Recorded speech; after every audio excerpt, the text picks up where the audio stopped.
Saudara, Tuhan atas hari Sabat, Kristus yang adalah Tuhan atas hari Sabat itu dicatat di dalam Injil ya. Kalau kita membaca ada versi Matius, versi Markus, dan versi Lukas. Kita mengambil dari versi Matius. Matius 12 kita membaca ayat 1 sampai dengan ke-8 ya. Kita membaca ini Matius 12 1 sampai 8. Saya bacakan. Pada waktu itu, pada hari Sabat, Yesus berjalan di ladang gandum. Karena lapar, murid-muridnya memetik bulir gandum dan memakannya. Melihat itu, berkatalah orang-orang Farisi kepadanya, lihatlah murid-muridmu berbuat sesuatu yang tidak diperbolehkan pada hari Sabat. Tetapi jawab Yesus kepada mereka, tidakkah kamu baca apa yang dilakukan Daud? Ketika ia dan mereka yang mengikutinya lapar, bagaimana ia masuk ke dalam rumah Allah dan bagaimana mereka makan roti sajian yang tidak boleh dimakan, baik olehnya maupun oleh mereka yang mengikutinya, kecuali oleh imam-imam. Atau tidakkah kamu baca dalam kitab Taurat bahwa pada hari-hari Sabat, imam-imam melanggar hukum Sabat di dalam bait Allah, namun tidak bersalah? Aku berkata kepadamu, di sini ada yang melebihi bait Allah. Jika memang kamu mengerti maksud firman ini, yang ku kehendaki ialah belas kasihan dan bukan persembahan, tentu kamu tidak menghukum orang yang tidak bersalah. Karena anak manusia adalah Tuhan atas hari Sabat. Anak manusia adalah Tuhan atas hari Sabat. Nah, saudara-saudara, apa yang kita bisa pelajari ya daripada perikop ini, termasuk juga daripada ayat yang terakhir ya. Saya pikir ini menjawab satu pergumulan manusia di dalam kehidupan beragama ya. Semua agama itu pasti ada ya semacam peraturannya itu, semacam law ya, semacam hukum. Nah, bagaimana kita dealing, bagaimana kita berurusan dengan hukum, bagaimana kita berurusan dengan peraturan itu. Agama yang nggak ada law sama sekali, agama yang nggak ada peraturan sama sekali, ya itu kayaknya sulit ya disebut sebagai agama gitu. Kalau ini dibilang ini adalah agama, terus kemudian jadi apa? Latihan rohaninya apa, ritualnya apa, nggak ada semua gitu ya. Hari khususnya apa, di mana orang beribadah, tempat ibadahnya juga nggak ada, semuanya. Terus kita bertanya, ini sebetulnya agama atau apa sih sebetulnya gitu ya. Even klub hobi aja, klub hobi aja ada tanda kutip semacam ritualnya gitu kan ya. Ada hari-hari khusus, ada pertemuannya, ada gatheringnya dan sebagainya. Masa agama nggak ada ini semua? Agama yang lawless itu certainly ya bukan agama ya. Jadi kaitan antara agama dan law itu memang ya bukan cuma di dalam kekristenan, bukan cuma di dalam Yudaisme, tapi di dalam ya, semua agama sudah di dalam hal ini ya. Semua agama pasti memiliki hukum ya, memiliki peraturannya. Ya kalau tanpa peraturan itu ya dia sulit ya untuk disebut sebagai kepercayaan atau agama. Cuma sebagaimana yang sering terjadi sudah di dalam kehidupan manusia yang beragama ya. Waktu kita beragama, lalu kita gagal saya waktu kita dealing dengan peraturan-peraturan tersebut gitu. Akhirnya menciptakan kekakuan-kekakuan ya.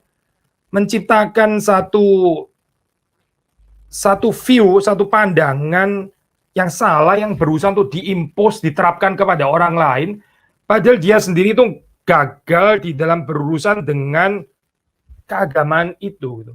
Nah, inilah yang akan kita bahas di dalam bagian ini. Saudara bisa membaca di dalam cerita ini ya. Ini kan, nah kalau saudara membaca di dalam Alkitab, salah satu yang membuat orang-orang Farisi itu makin lama makin benci kepada Yesus Kristus ya. Orang-orang beragama, pemimpin agama itu makin lama makin benci kepada Yesus Kristus. Mengapa? Ya karena dianggap Yesus ini liberal gitu ya. Dianggap Yesus ini mengacaukan sistem keagamaan, kebudayaan, ya ritual-ritualnya dan sebagainya, hari-hari yang ditetapkan itu semua seperti kayak dirusak oleh Yesus ya. Padahal mereka sebetulnya yang perlu dikoreksi dan bukan Yesus yang perlu dikoreksi. Yang terjadi di sini ya, kalau sudah membaca itu ada pertentangan ya tentang bagaimana memaknai atau mengobserve hari Sabat. Jadi kalau sudah membaca di dalam ayat yang pertama di situ kan dikatakan di situ murid-muridnya lapar lalu memetik bulir gandum dan memakannya ya. Desain brosur kita ya gambaran seperti itu sih, gambaran ya orang yang di ladang gandum ya, terus kemudian ini gambaran yang menyatakan kebebasan gitu ya. Tapi terus kemudian melihat itu ya, orang-orang Farisi teringat kepada hari Sabatnya. Murid-murid itu berbuat sesuatu yang tidak diperbolehkan pada hari Sabat. Jadi ini versinya orang Farisi di dalam observing Sabat, yaitu apa saudara? Tidak diperbolehkan. Nah ini kalau saudara baca misalnya di dalam bahasa Inggris itu pakai istilah what is not lawful ya. Law itu Torah, law itu hukum, law itu peraturan. Nah ini yang tidak sesuai dengan hukum, tidak sesuai dengan peraturan, tidak diperbolehkan. Nah ini tipikal saya, orang yang gagal ya memaknai keagamaannya, itu urusan keagamaan akhirnya jadi sekedar boleh dan tidak boleh. Boleh, nggak boleh, ya. Lawful, nggak lawful. Ini tipikal sekali saya gambaran seperti ini. Nggak ada agama yang kebal saya dengan model keagamaan yang seperti ini, termasuk juga agama Kristen gitu. Kalau kita nggak berhati-hati, akhirnya kita bisa dikaku sekali saya dengan ini ya, peraturan-peraturan kaku di dalam pengertian bukan karena kekakuan, istilah kaku memang sudah negatif gitu ya. Tapi saudara mungkin bilang, ini bukan kaku, ini ketat kok, orang ketat kok, apa yang salah gitu. Justru kita harus ketat, nggak boleh longgar begitu kan ya. Tapi yang kita maksud dengan kekakuan yang keliru ini adalah, ini sudah apa, orang itu nggak menangkap substansi daripada agama itu sebetulnya apa, peraturan ini apa sebetulnya. Nah, Yesus di dalam bagian ini, waktu saudara membaca, dia menjelaskan ya tentang cerita Daud yang lapar ya bersama dengan mereka yang mengikuti, masuk ke rumah Allah, makan roti sajian, itu sebetulnya juga nggak lawful untuk dimakan kan.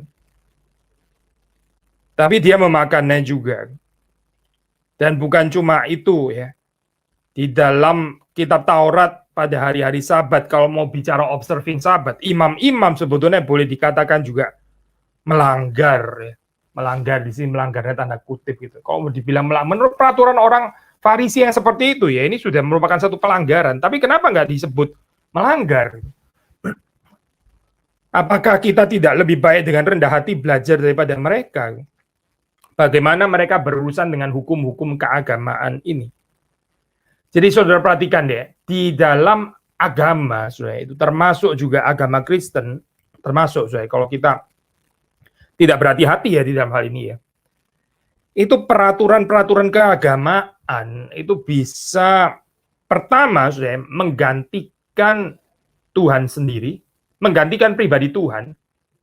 Dan apa saudara, ciri khas daripada pribadi Tuhan yang disingkirkan? Saudara perhatikan ya di sini ya. Tidak adanya belas kasihan. Tidak adanya belas kasihan.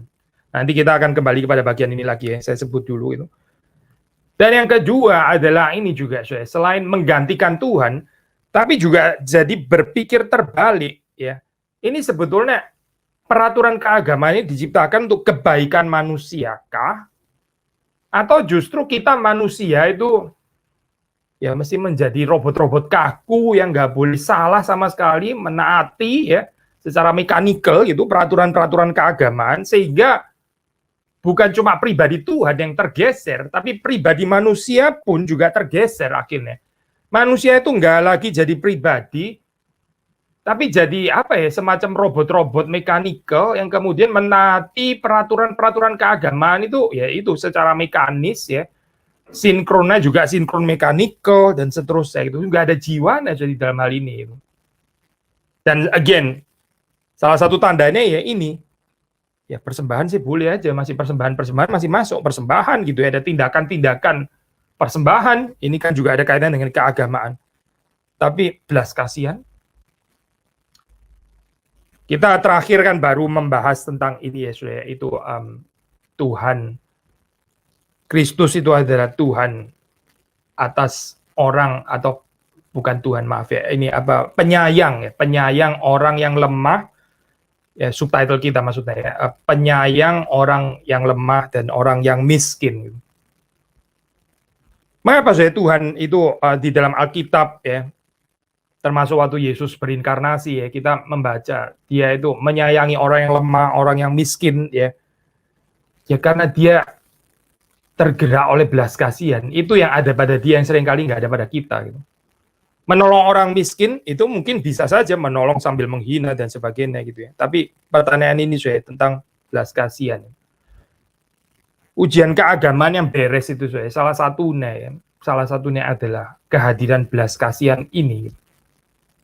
Kalau kita menjadi nggak ada lagi belas kasihan seperti orang Farisi ini ya, seperti kayak ketat sekali ya memelihara hukum Sabat, itu nggak lawful, itu tidak boleh ya.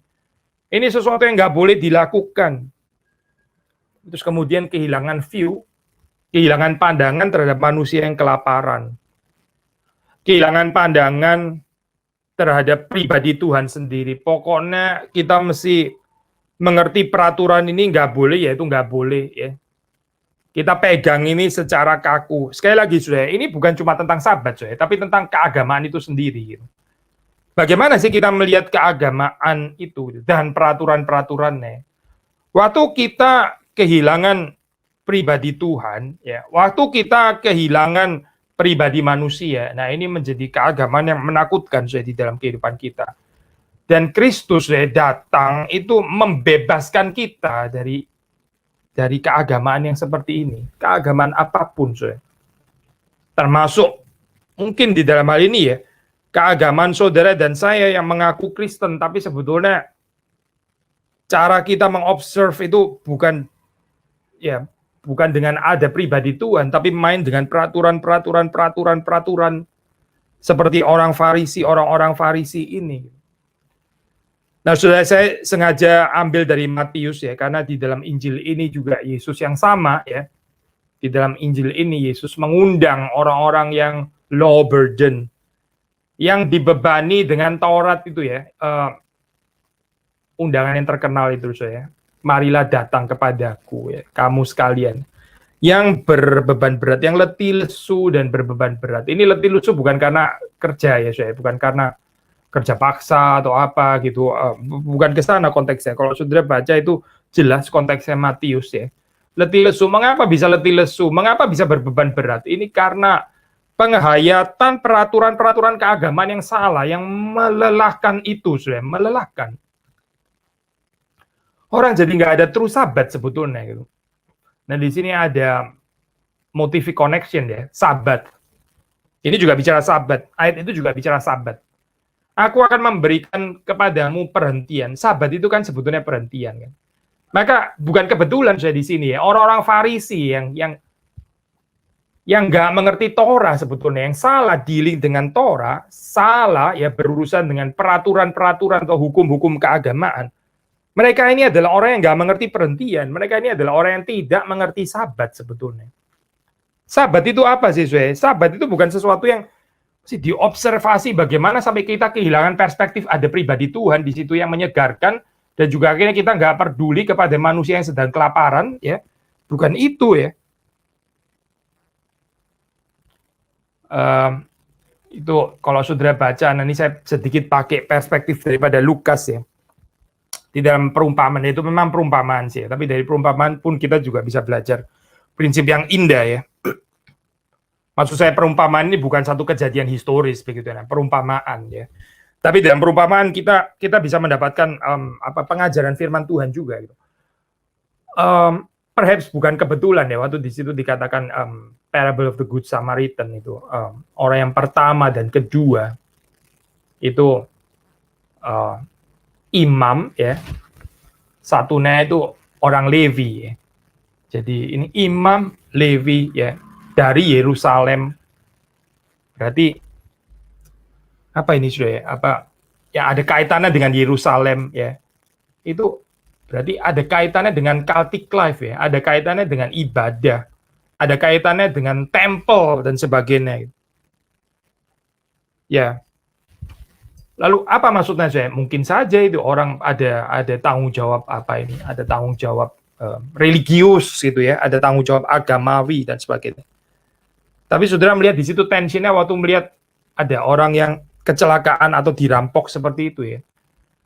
Ada belas kasihan atau tidak gitu.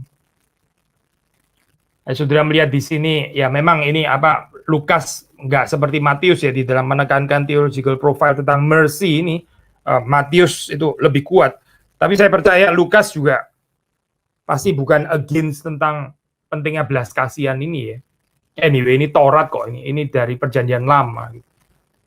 Jadi saudara melihat di sini ada bahaya ya. Waktu keagamaan itu dihayati demikian rupa, akhirnya orang itu menjadi kehilangan belas kasihan. Orang itu menjadi apa ya?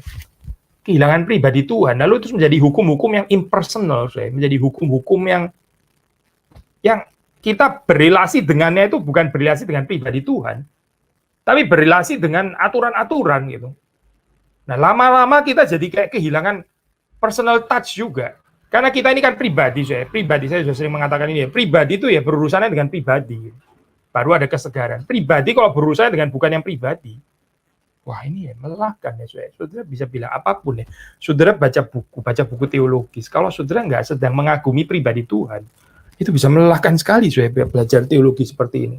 Saudara belajar ilmu alam atau belajar apa ya, sains dan sebagainya. Kalau saudara nggak berkait itu dengan dunia ciptaan yang diciptakan oleh pencipta yang agung itu ya, waktu kita belajar jadi garing bener ya kayak begini gitu. Nggak ada urusannya dengan pribadi Tuhan gitu. Itu melelahkan saudara, itu burdensome.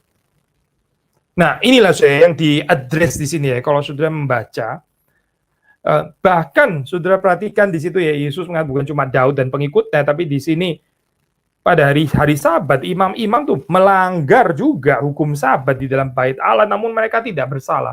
Maksudnya kalimat yang agak provokatif ya sebetulnya gitu. Kalimat yang seharusnya mengajak orang-orang Farisi yang berpikir salah tentang pelanggaran hukum Sabat itu untuk mengoreksi diri mereka. Jangan-jangan kita ini yang salah mengerti bagaimana menjalankan hukum-hukum keagamaan selama ini gitu. Dan Yesus datang untuk mengoreksi ini. Ya argumentasinya ini juga tipikal Matius ya. Aku berkata kepadamu di sini ada yang melebihi bait Allah. Ya, ini cuma bisa dikatakan oleh Kristus tentu saja gitu. Kristus di sini dia klaim authority ya sebetulnya gitu. Termasuk juga di dalam bagian yang bawah itu karena anak manusia ya, istilah anak manusia itu kalau saudara baca di dalam kitab Daniel misalnya ya, itu bukan low title tapi itu high title, yaitu istilah anak manusia adalah Tuhan atas hari Sabat. Ada beberapa penafsir yang menafsir di sini anak manusia terus kemudian dikaitkan dengan manusia yang juga adalah Tuhan atas hari Sabat ya. Maksudnya ini dikehendaki dengan dikaitkan dengan ini ya. Dikaitkan dengan konsep bahwa hari Sabat itu untuk manusia, bukan manusia itu untuk hari Sabat ya. Khususnya di dalam ini ya, di dalam apa itu? Markus ya, kalau sudah membaca the Sabbath was made for man, not man for the Sabbath. Lalu dari ayat ini terus kemudian ditafsir anak manusia adalah Tuhan atas hari Sabat. Anak manusia di sini dianggap mewakili ya termasuk semua manusia. Tapi ini tafsiran yang kurang tepat ya sebetulnya. Karena ini waktu pakai istilah anak manusia ini khusus ya menunjuk kepada pemahaman tak anak manusia high title yang ada pada Daniel dan itu diterapkan hanya kepada Yesus Kristus ya. Ini bukan bicara anak manusia, semua anak-anak manusia di dalam pengertian jadi ini LAI tepat ya waktu pakai huruf besar ya, anak manusia, yaitu sang anak manusia. The Son of Man ya, yaitu yang menunjuk pada Yesus Kristus. Jadi sama saya, either di dalam ayat yang ke-6 ya, waktu Yesus mengatakan di sini ada yang melebihi bait Allah. Anak manusia adalah Tuhan atas hari Sabat.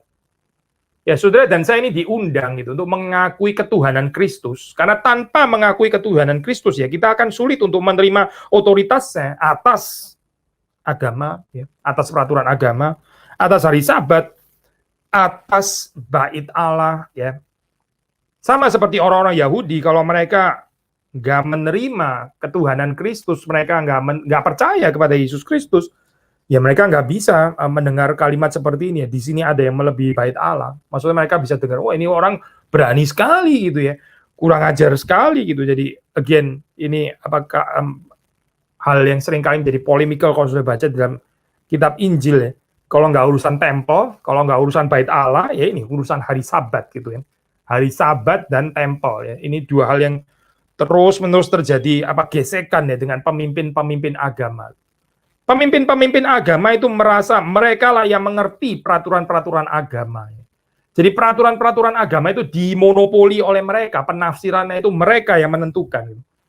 Tetapi waktu Tuhan sendiri datang, dia mengatakan dia adalah Tuhan atas hari Sabat. Kecuali kita kembali kepada Kristus, ya, agama saudara dan saya itu nggak berarti. Saudara. Kita akan memaknai agama itu secara salah. Dan sekali lagi, saudara, ini juga termasuk bagi orang Kristen. Kalau kita mengganti Kristus yang pribadi itu ya dengan sekedar peraturan-peraturan keagamaan, ya, keagamaan kita akan menjadi keagamaan yang akhirnya aneh. Ini akan menjadi keagamaan yang seringkali dikatakan oleh orang-orang ateis, inilah daripada penyebab segala kerusakan environment lah, keserakahan lah, perang lah, dan sebagainya. Ya, ya kenapa sudah bisa ada tuduhan-tuduhan seperti itu? Ya, kalaupun ini benar ya, benar sebagian. Saya percaya karena agama itu gagal saya di dalam berurusan dengan pribadi Tuhan. Dan waktu gagal berurusan dengan pribadi Tuhan, ya, yang terjadi di dalam agama itu adalah ya ini saya nggak lagi itu menganggap manusia itu menjadi manusia. Saya pinjam perspektifnya Markus ya. Di sini jadi dikatakan di situ akhirnya bukan Sabat yang dibuat untuk manusia, tapi manusia yang akhirnya ada untuk Sabat. Nah ini terbalik ya akhirnya. Padahal Sabat, yang namanya Sabat itu kan bicara tentang istirahat ya. Bicara tentang istirahat kan saudara. Ini saya pakai sederhana aja lah ya. Kita beli kasur gitu ya. Saudara punya kasur di rumah. Kita ada kasur tempat tidur, itu untuk istirahat gitu ya. Jadi kasur itu untuk kita kan ya, supaya kita bisa menikmati istirahat di atasnya, misalnya begitu ya. Tapi kalau hidup kita mulai dikendalikan oleh sang kasur gitu misalnya, ya ini kan akan menjadi aneh sekali.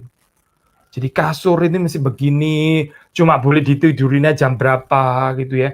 Kasur nggak boleh ditaruh di dalam posisi yang seperti ini. Jadi kasur mesti gini posisinya. Dan kita nggak boleh pegang kasur pada jam-jam tertentu ya. Kita cuma boleh, akhirnya kita pikir, loh ini sebetulnya kasur ini untuk saya atau saya untuk kasur gitu sebetulnya. Ini sebetulnya mana yang untuk mana? Tuhan itu menciptakan Sabat itu untuk manusia.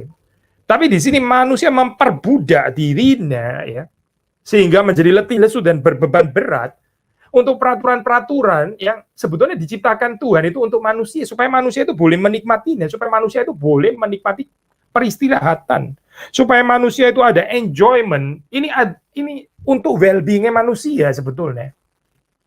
Ada aspek ya di sini apa itu ya, dimensi antropologis ya, kalau kita boleh pakai istilah ini ya. Tetapi agama yang salah itu saudara perhatikan ya, itu jadi nggak manusiawi. Lalu atas nama ini lagi apa? Allah lagi ya. Atas nama teosentris. Saudara, teosentris yang nggak manusiawi itu saudara, itu pasti teosentris yang keliru. Nah, kita di dalam teologi reform kita ini sangat menekankan teosentris ya, tapi saudara bisa uji. Ini teosentrisnya benar atau enggak? Teosentris keliru itu adalah ya ini seperti orang Farisi ini kelihatan seperti teosentris ya. Seperti kayak saya sangat mementingkan Tuhan dan Torahnya dan peraturannya dan Sabatnya dan bait Allahnya ya dan baitnya. Tetapi apa yang menjadi ujian di sini? Yaitu sekali lagi ya, kegagalan untuk mengerti kehendak Tuhan. Apa itu kehendak Tuhan? Belas kasihan kalau menurut ayat ke-7. Belas kasihan itu mengarahkan kita kepada manusia yang lain. Belas kasihan itu membuat kita itu peka terhadap penderitaan orang lain. Nah, sekali lagi ya, saya juga nggak mau ayat ini di-abuse ya, karena kita waktu bicara kalimat-kalimat seperti ini ya, termasuk kemarin waktu kita, minggu lalu maksudnya, waktu kita bicara tentang Tuhan itu penyayang orang miskin, ya, orang yang lemah dan sebagainya. Memang kita juga berpikir bahwa kita ini adalah orang miskin itu, adalah orang lemah itu ya. Jangan kita merasa kita kaya, kita nggak perlu Tuhan, kita nggak perlu disayang Tuhan dan sebagainya. Ini kan self-righteousness gitu. Tapi maksudnya begini, waktu dikatakan Tuhan itu adalah penyayang orang lemah dan orang miskin. Saudara dan saya itu dipanggil untuk menjadi seperti Tuhan. Dan bukan cuma menikmati sayangnya Tuhan saja. Gitu. Orang yang mengenal Tuhan itu siapa? Ya orang yang seperti Tuhan. Jadi kita jangan terus di dalam posisi yang disayang, yang dipeluk, yang ditolong dan sebagainya. Kita sudah bahas bagian ini. Sama saya mau mengatakan hal yang sama gitu. Waktu di sini dikatakan yang ku kehendaki ialah belas kasihan dan bukan persembahan. Siapa yang harus berbelas kasihan? Saudara dan saya. Saudara jangan ketemu ayat ini yang ku kehendaki ialah belas kasihan terus saudara lihat kepada tetanggamu. Nah itulah coba perhatikan firman Tuhan. You harus berbelas kasihan kepada saya. Karena Alkitab bilang yang dia dikehendaki Tuhan adalah belas kasihan. Jadi berbelas kasihanlah kepada saya. Saya ini adalah orang yang harusnya dapat belas kasihan dari kamu. Gitu misalnya ya. Wah orang baca firman Tuhan seperti ini sudah nggak bertumbuh kehidupannya. Ini adalah undangan supaya saudara dan saya yang berbelas kasihan. Karena kita sudah menerima belas kasihan Tuhan. Orang yang sudah menerima belas kasihan Tuhan, dia berbelas kasihan kepada yang lain. Nah inilah saya, ini kekristenan yang sehat kalau kita melihat. Tapi yang kita mau masuk terutama adalah di sini waktu kita bisa berbelas kasihan, saya inilah saya, ini aspek manusiawi itu. Agama itu ya menjadi manusiawi karena ada belas kasihan. Agama yang nggak ada belas kasihannya itu tidak manusiawi, saya. Nggak peduli pakai atas nama teosentris lah, nggak peduli pakai istilah Allah, pakai istilah Tuhan, pakai istilah Yesus dan sebagainya. Tapi kalau nggak ada belas kasihan, nah itu keagamaan yang palsu, itu kekristenan yang palsu. Berurusan dengan aturan-aturan, tapi nggak ada Yesus yang adalah Tuhan atas keagamaan itu. Nggak ada Yesus yang adalah Tuhan atas hari Sabat. Nggak ada Yesus yang lebih besar daripada bait Allah. Jadi kita jadi diperbudak. Lalu kalau waktu diperbudak ya, dengan aturan keagamaan, apa yang terjadi? Ya ini, kita akan letih lesu, berbeban berat. Kasihan saya orang letih lesu berbeban berat gitu. Akhirnya dia nggak seneng ya. Kenapa cuma saya yang letih lesu dan berbeban berat ya? Nah inilah saya kebahayaan daripada agama. Sendiri susah ngajak orang lain jadi ikut susah seperti dia. Karena dia nggak terima kok dia tahu doang yang susah. Nah, sudah melihat ini ya, Pak, di dalam Alkitab itu ada loh saya cerita-cerita seperti ini di address ya. Marta misalnya gitu. Tuhan, kenapa kamu nggak suruh Maria melayani bersama dengan aku? Ya. Kalau saya boleh sedikit paraphrase ceritanya gitu. Saya repot tahu nggak sih melayani kayak begini, ini repot sekali gitu ya. Ini capek kayak begini Tuhan. Kok cuma saya yang capek? Mesti orang lain juga ikut capek seperti saya begitu. Ya Tuhan, itu siapa yang pesan makanan itu siapa sebetulnya gitu? Itu kan mau-maumu sendiri. Melayani dengan caramu sendiri. Akhirnya kamu keletihan, kamu sendiri jadi annoyed, kamu sendiri jadi kecapean seperti itu ya. Jadi exhausted di dalam kehidupan. Ini persoalan di mana sebetulnya? Atau orang-orang yang bekerja di kebun anggur itu ya, yang dipanggil oleh seorang tuan ya, waktu dia bekerja dia masuk dari jam pertama sudah janjian 1 dinar ya, tapi ada orang yang masuk di jam-jam berikutnya ya, terus kemudian waktu pembayaran ya, yang dibayarkan ini adalah yang terakhir masuk terlebih dahulu kan ya, 1 dinar gitu. Lalu terus kemudian sampai kepada yang masuk pertama juga ternyata dapat 1 dinar. Nah memang kan perjanjiannya 1 dinar gitu kan ya. Terus dia, loh kok saya bisa dapat 1 dinar? Oh ini kok orang kok enak saja gitu ya. Dia kerja 1 dinar disamakan dengan kita yang kerja tadi. Nah kalau dia kerjanya bahagia, kenapa dia kok nggak bersyukur untuk itu dia bisa bekerja lebih pagi gitu. Jadi dia melihat pekerjaan itu jadi siksaan, jadi sesuatu yang letih lesu dan membebani itu tadi, yang menjadikan dia berbeban berat. Nah inilah saya tipikal orang-orang yang berpikir secara transaksional ya dengan agama gitu. Saya sudah deliver apa, saya kasih apa, saya mesti dapat apa gitu. Jadi kalau saya kasihnya banyak, saya mesti dapat banyak. Kalau saya nggak kasih, ya saya nggak dapat, ya udahlah, itu fair enough gitu. Tapi nggak ada anugerah saya di sini, nggak ada mercy, nggak ada belas kasihan. Inilah orang-orang yang tidak mengerti belas kasihan. Semuanya itu urusan hitung-hitungan gitu. Semuanya ini urusan transaksi. Lalu waktu kita mengatakan anak manusia itu adalah Tuhan atas hari Sabat. Itu apa artinya? Kristus datang untuk membebaskan kita daripada keagamaan-keagamaan palsu seperti ini. Dari kekristenan yang palsu. Kekristenan yang melelahkan ya. Kekristenan yang gak rela kalau orang lain gak kerja berat seperti dia gitu dalam hal ini. Ini kekristenan model orang Farisi. Saya sudah jangan salah mengerti ya, saya bukan sedang sinis dengan orang kerja berat, bukan. Ada orang yang kerja berat tapi dia dipenuhi dengan enjoyment. Nah ini kekristenan yang benar. Dia kerja berat tapi dia ada sukacita di dalamnya. Waktu dia melayani, ya dia Bukan merasa, kenapa cuma saya yang melayani? Kenapa orang lain kok nggak melayani? Kenapa cuma saya yang persembahan? Orang lain kok nggak persembahan? Nah, inilah simptom daripada orang-orang yang nggak mengerti belas kasihan. Yang nggak ada aspek pribadi itu tadi di dalam pengaturan-pengaturan keagamaan. Dan ini persoalan klasik, saudara, dan akan terus terulang kecuali saudara dan saya kembali kepada Yesus Kristus. Kalau kita kembali kepada Kristus, saudara, itu peraturan-peraturan itu bukan menjadi peraturan yang membebani gitu ya, tapi ini menjadi sweet law. Kita di dalam tradisi reform saya, kita agak berhati-hati dengan kontras berlebihan ya.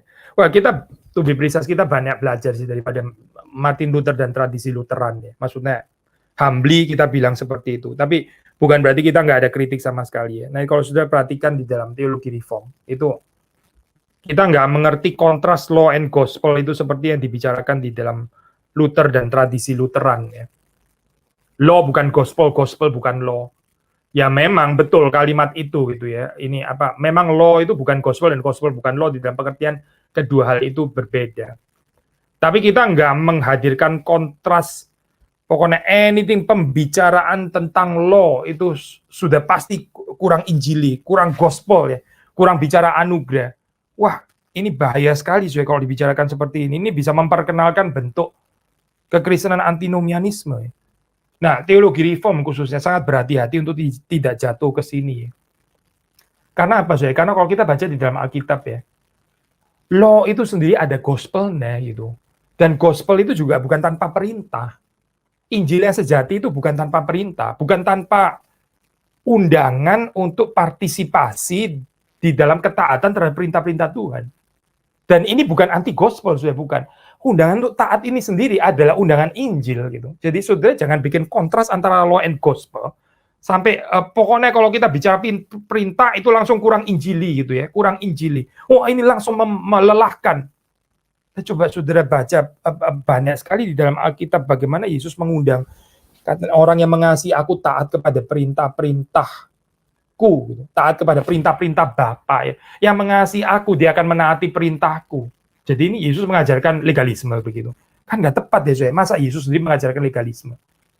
Saudara mesti koreksi kalau saudara berpikir law and gospel seperti ini ya. Saya khawatir ya dengan gospel yang tanpa law, sebagaimana kita juga khawatir dengan law yang tanpa gospel. Ini dua-duanya bukan ajaran dari Alkitab, saudara. Saudara mesti kritis dengan hal ini ya. Jadi kita akan menjadi orang-orang, either jadi orang Kristen yang cengeng, atau lebih parah lagi, jadi orang antinomianis akhirnya gitu.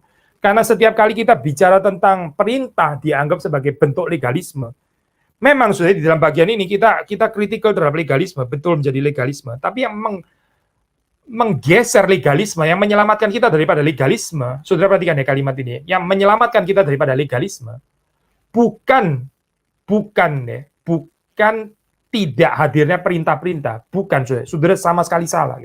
Yang menyelamatkan kita daripada legalisme dan neolegalisme, itu bukan bahwa kita nggak boleh lagi khotbah tentang perintah dan tentang hukum sama sekali. Bukan, saudara sangat salah ya mengerti kalimat ini. Karena Yesus pun membicarakan tentang perintah-perintah, bahkan mengundang orang untuk menaati perintahnya. Jadi apa saudara yang menyelamatkan orang daripada legalisme dan neolegalisme? Saudara perhatikan ya perikop ini. Yang menyelamatkan itu adalah pribadi Kristus. Kalau saudara cuma berurusan dengan law itu impersonal ya, nggak ada pribadi Tuhan ya. Perhatikan ya teman-temannya Ayub yang bicara tentang banyak prinsip, banyak teori tentang law gitu ya. Deuteronomistik teologi ya dihadirkan di dalam itu apa teman-temannya Ayub gitu ya. Dia bicara Tuhan tuh gini pakai istilah Tuhan dan sebagainya ya. Tapi nggak ada Tuhan ya, nggak ada bicara pribadi Tuhan yang dia berdoa yang relate kepadanya, nggak ada gitu. Yang ada adalah menggantikan Tuhan dengan rumusan-rumusan teologi. Nah ini ini ya model legalisme ini seperti ini gitu. Melelahkan legalisme dan neolegalisme. Tapi itu melelahkan bukan karena ada perintahnya, bukan karena ada hukumnya. Saudara kurang berpikir substansial kalau seperti ini. Yang melelahkan itu karena tidak adanya pribadi Kristus. Tapi kalau ada pribadi Kristus, waktu saudara observing Sabat itu menjadi sesuatu yang indah. Waktu saya menaati observing Sabat, ini sesuatu yang membebaskan. Saya bisa menikmatinya dengan istirahat yang disediakan oleh Tuhan. Jadi waktu saudara hari Minggu, misalnya dalam hal ini ya, saudara berhenti daripada pekerjaan dan sebagainya, saudara bersyukur Tuhan itu mengatur ini. Kita bukan menjalani seperti kayak orang yang sedang disiksa gitu ya. Ada orang kebaktian dia sengaja milih yang sepagi mungkin. Kenapa sih? Karena kalau sudah selesai, tanggung jawab sudah selesai gitu ya, dia bisa ke mall lah, bisa ke pantai lah, dia bisa mancing dan sebagainya gitu ya. Ini orang agak aneh sih. Jadi bagi dia itu kebaktian itu adalah siksaan gitu. Makanya dia kepingin cepat-cepat selesai. Dia taruh di sepagi mungkin ya. Karena apa? Setelah selesai pagi, nah sekarang me time gitu misalnya ya. Ini adalah waktu saya sendiri. Itu orang yang nggak mengerti sabat saya. Pasti orang yang nggak mengerti sabat. Karena sabat itu bagi dia torturing. Ini adalah orang legalis sebetulnya gitu. Yang nggak tahan dengan peraturan-peraturan. Masa kalau saudara berdoa setelah saudara selesai berdoa terus saudara bersyukur gitu ya, doa sudah selesai, sekarang saya bebas, sudah bebas gitu. Jadi maksudnya tadi waktu berdoa itu imprison, terpenjara gitu, kan aneh. Orang berpikir seperti ini kan ada aneh ya. Nah, kalau kita nggak bisa menikmati doa ya, masih mau doa juga, jadi doa itu untuk apa gitu. Makin lama makin doa makin impersonal akhirnya. Karena apa sih? Karena tidak ada pribadi Tuhan. Ya, tidak ada pribadi Tuhan. Nah, waktu pribadi Tuhan itu nggak ada. Nah, disitulah legalisme itu masuk. Dan waktu ini masuk, bukan cuma nggak ada pribadi Tuhan, sekali juga nggak ada pribadi manusia. Kita nggak sedang berurusan dengan manusia, kita berurusan dengan peraturan-peraturan akhirnya. Peraturan-peraturan yang melelahkan itu. Nah, cuma main peraturannya gini gitu ya. Ya, gereja kalau sudah seperti ini melelahkan ya, saya harap sih gereja saudara dan saya bukan gereja yang seperti ini ya. Gereja yang main peraturan terus kemudian nggak mengerti lagi peraturan ini sebenarnya dibuat untuk apa gitu. Substan daripada peraturan. Pokoknya nggak boleh yaitu nggak boleh. Jadi ini urusan boleh dan tidak boleh. Paulus mengatakan kalimat yang menarik ya waktu dia bilang, bagiku segala sesuatu ya boleh. Ini maksudnya bukan urusan boleh nggak boleh, tapi nggak semua hal itu berguna. Nah itu yang dikatakan Paulus. Maksudnya apa sih? Paulus mau transcends ya, kategori boleh, nggak boleh, jangan, nah ini boleh, dan sebagainya. Gak menarik sih itu keagamaan seperti itu. Keagamaan seperti itu cenderung sangat legalis memang. Tapi Paulus, waktu dia nggak melakukan itu, ya bukan masalah boleh atau nggak boleh, ini bukan urusan boleh atau nggak boleh. Bukan urusan lawful atau nggak lawful, tapi ini urusan ini berguna atau tidak. Ini bermanfaat, berfaedah atau tidak. Nggak semua hal itu berguna, nggak semua itu berfaedah. Saudara mau makan kerikil dan makan apa, makan tanah liat, ya ini bukan urusan boleh nggak boleh, itu perlu, saudara perlu apa? Makan kerikil seperti itu ya, makan tanah, memang kita perlu itu. Kalau nggak perlu ya sudah nggak usah. Gitu. Ini bukan masalah, jangan sentuh kerikil, jangan sentuh tanah liat, itu bukan tuh di anak kecil kali, sudah dikasih tahu seperti ini. Tapi kalau kita bertumbuh kan kita nggak berpikir seperti itu. Saudara nggak dapat khotbah, saudara-saudara jangan apa, bentur-benturkan kepalamu ke tembok, itu tidak boleh, saudara. Ini nggak lucu, saudara, kita khotbah kayak begini ya. Jangan membentur-benturkan kepalamu ke tembok. Ya nggak cocok lah, saudara, kalau kita ngomong ini tidak boleh begitu ya. Agak aneh, saudara, orang menasihati seperti ini. Orang tahu sendiri bahwa itu nggak perlu memang. Itu yang dikatakan Paulus. Nggak berguna itu. Untuk apa kamu membentur-benturkan kepalamu ke tembok? Itu poinnya apa gitu. Jadi kecuali gila gitu kan. Nah, sama saya, waktu kita kembali kepada keagamaan yang benar di sini ya, waktu kita bertumbuh ya, ini bukan urusan lawful atau nggak lawful ya, boleh nggak boleh ya, lawful nggak lawful dan sebagainya. Ini urusan adalah perjumpaan dengan pribadi Kristus ya. Di dalam Kristus kita memaknai peraturan-peraturan atau hukum-hukum itu dengan bahagia, bukan dengan letih lesu dan berbeban berat. Dan again ya, tandanya ya secara sederhana ini saya di dalam ayat yang ke-7. Yaitu adalah belas kasihan.